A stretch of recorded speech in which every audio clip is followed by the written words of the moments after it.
আপনি কি কখনো ভেবেছেন প্রতিদিন ব্যবহৃত প্লাস্টিক বস্তা কিভাবে তৈরি হয়? চলুন দেখে নেওয়া যাক আধুনিক কারখানায় প্লাস্টিক বস্তা তৈরির সম্পূর্ণ প্রক্রিয়া। প্রথমে উন্নত মানের পলিপ্রোপাইলিন বা পিপি কাঁচামাল মেশিনে গলিয়ে সূক্ষ্ম প্লাস্টিক ফিতা বা টেপ তৈরি করা হয়। এরপর সেই টেপগুলো বিশেষ মেশিনে প্রসেস হয়ে শক্তিশালী সুতায় রূপান্তরিত হয়। পরবর্তী ধাপে শুরু হয় সুতা উইভিং। শত শত সুতা একসাথে স্বয়ংক্রিয় সার্কুলার লুম মেশিনে বোনা হয়ে তৈরি করে মজবুত বস্তার কাপড়। এরপর কাপড়গুলো নির্দিষ্ট মাপে কাটা হয় এবং উন্নত প্রযুক্তির কাটিং ও সেলাই মেশিনে তৈরি হয় সম্পূর্ণ বস্তা। প্রয়োজন অনুযায়ী যুক্ত করা হয় লেমিনেশন, প্রিন্টিং এবং কোম্পানির নিজস্ব ডিজাইন।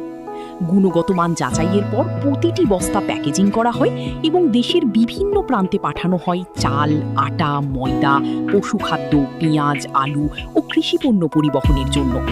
আধুনিক প্রযুক্তি, দক্ষ কর্মী এবং মানসম্মত উৎপাদনের সমন্বয়েই তৈরি হচ্ছে টেকসই ও নির্ভরযোগ্য প্লাস্টিক বস্তা।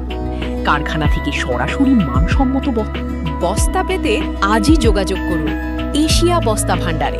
যোগাযোগের ঠিকানা পূর্ব শেওড়াপাড়া, মিরপুর, কাফরুল, ঢাকা ১২১৬। মোবাইল নম্বর 017179654993।